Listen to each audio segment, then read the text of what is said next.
Hi, welcome to Business Matters, a show that highlights Springboro businesses. I'm Maureen Russell Hodson, and today we're talking with Mark Newman, who is the president of International Cash Systems. Nice to see you. I'm glad to have you here today. Appreciate you coming by today. Yeah, and you're new to the Springboro area relatively, right? You started here in January. We moved our business from north of Dayton to Springboro at the beginning of the year. We really kind of started officially here January 1 this year, and we're thrilled to be here in Springboro. We're glad that we have you here. Let's talk about your business because you are in the ATM business. We are. We began the business 20 years ago, 1999, and we are what is known as an ATM company. We do not manufacture ATMs. What we are in the business of is providing a service, and that is to a wide range of companies. We both sell ATMs, but what we really specialize in is in the placement of ATMs, looking for locations that are in need of the service, and we provide that service. And we see them everywhere now, right? I mean, it used to be you could only go to a bank to hit an ATM, but now grocery stores, convenience stores, gas stations, even clubs and places like that. That's right. What really happened is that a little more than 20 years ago now, the industry was deregulated. So instead of like an ATM being strictly from the bank, I'm old enough to remember when ATMs were referred to as the green machine. I remember that. And you still see some people are even asking, where's the nearest green machine? You know how old they are. But what happened is that you started to see independent organizations like ours get involved with the industry, and so you started to see ATMs come available and kind of pop up in places like you mentioned. Certainly the convenience store industry is one that now people just expect that when they go into a convenience store that there's one there. Rarely do you come across a convenience store without an ATM on premises. Certainly hotels, people are traveling and they expect that they have the ability to get cash, and without having to go out in their car looking for a bank, this type of thing.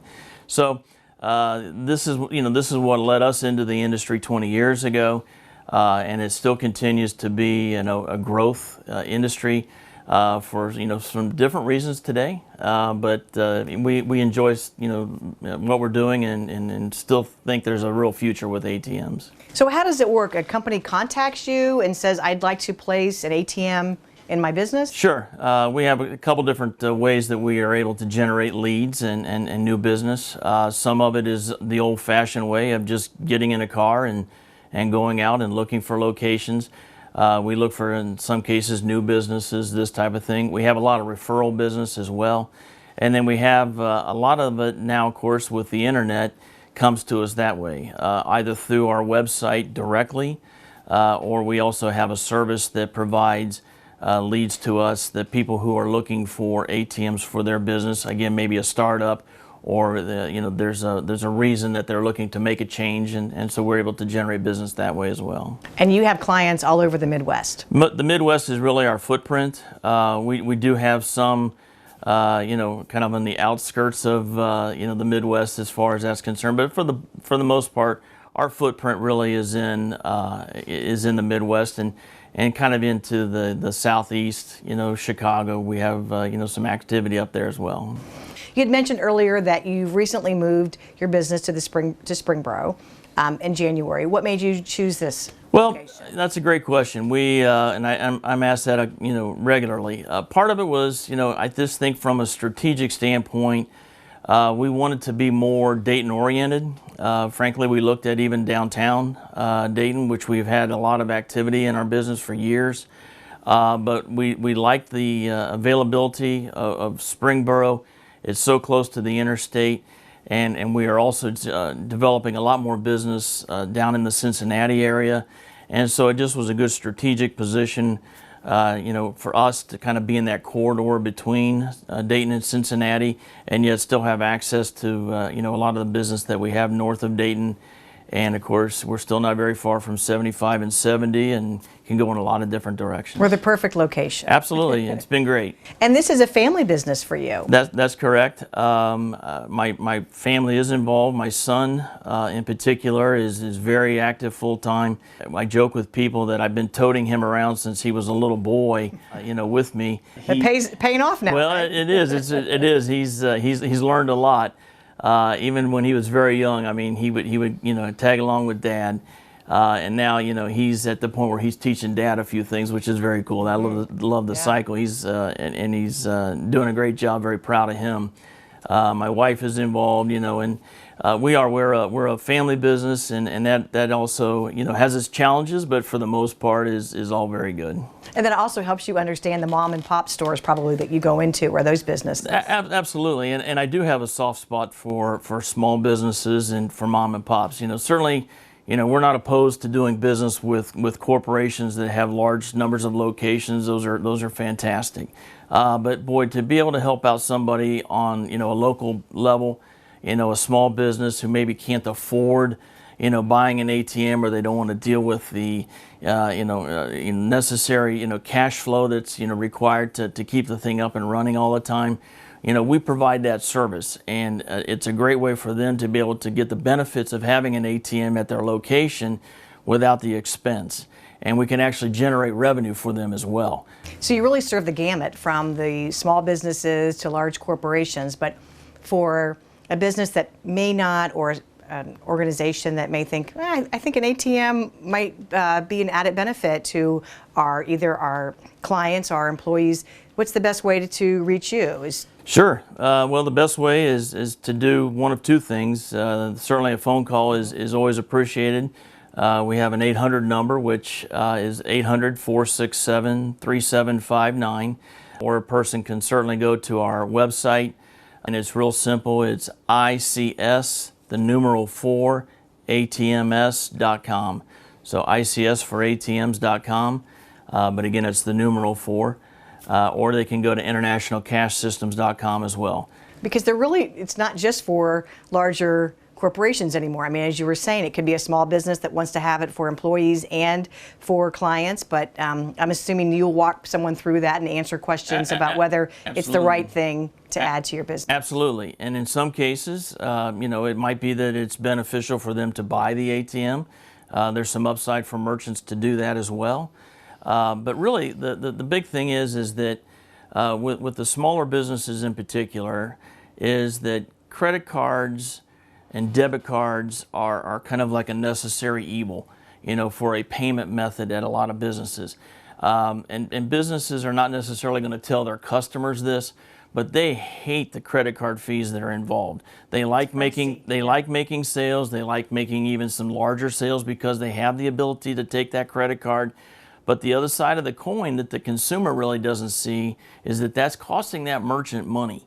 And so every time that card is used, there's the percentage fee, there's the swipe fee, and all those kinds of things, and that adds up. So a lot of times for a merchant to be able to get a cash transaction, they like that because those fees are eliminated and their profits go up as a result of that.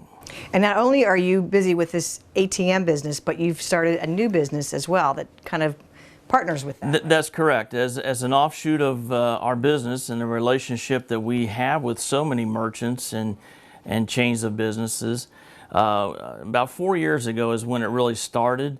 But we developed another company called Smartcast Media. And my son Sam, who I mentioned, is really the person that's running that at this point and spearheading that project because of his skills and talents in the digital media world. And what it allows, again, back to the small businesses, they can put digital signage inside of their business. That includes even things like digital menu boards that you see more and more of all the time.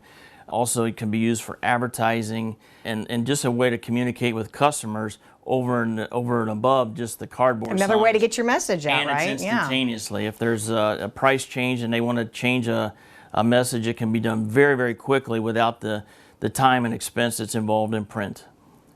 I think there's so much, I don't think we think about what's involved when we go to an ATM. We just want to put our card in and get our money and be on our way. So, well, and that's funny you would say that, because, over the years I've seen so many attempts of trying to take an ATM machine and make it something other than what it is. It's a way to dispense money. That's what an ATM serves its purpose. A teller, right? Over the years we've seen, where they want to try to spit out concert tickets, to postage stamps, to any number of things, and there's still some attempts at that, but at the end of the day, it's still there for one reason, and that's to dispense money. Get the good old cash. That's exactly right. So, but with our digital signs, one of the things that we have developed that merchants really like is that we have a digital sign that attaches to the ATMs. It looks great. And ultimately what it can be used for the merchant is they can advertise products in their store. Maybe they have a special, use a convenience store as an example. They will bundle, a submarine sandwich, a bag of chips, and a Pepsi for a price. And so that's on the screen, and it's active, it's movement, it's eye-catching. And we develop the content as well and manage it for people. And the idea is that it is now creating vertical revenue, is what we call it. Vertical revenue meaning that not only is that ATM generating revenue because the cash coming out of that machine is going to be spent on site, but now they have that digital menu board or that digital sign on top of the ATM, which can promote product in the store, or even outside advertisers a lot of times are interested as well, because now they're reaching an audience that they weren't before. People don't watch commercials on TV like they used to. Right. That game has changed. So this is another outlet for that.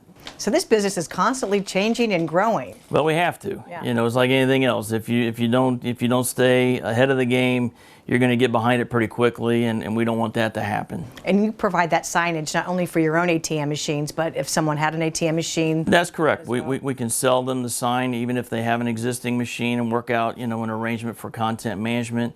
We have other ATM companies who frankly are our competitors around the country who are also interested in what we're doing with that, and we're selling those the digital topper. We call it a Smart ATM Topper, and it's really a nice way for those guys to also be able to benefit from this, and we've kind of done all the heavy lifting and the hard work for them, and they're not interested in trying to figure it out, but they like the idea of what it can provide. Right, it's already done. There you go. All right, well, thank you for sharing so much of your business with us, and it's really interesting to think about because, as I said, you just figure I'm going there for cash and away I go. Before we let you go, I want to play Fast Five with you if you're game for that. Sure. We'll shoot some questions to you. If you weren't in the ATM business, you would be doing what? Well, I think if I wasn't in the ATM business, one of the things that I've thought about is that at some point when I do decide to slow down and retire, I would love to be a college professor. I would love to be working with young people that age and sharing my experiences of all these years. I always tell people, I have a degree. My degree actually is in psychology, but I went to the School of Hard Knocks. I mean, that's what business is ultimately about. Right. And I would love to be able to share that, with young people. I love that School of Hard Knocks. I think I'm a graduate also. I find the business climate in Springboro to be I would say very refreshing. I mean, there's a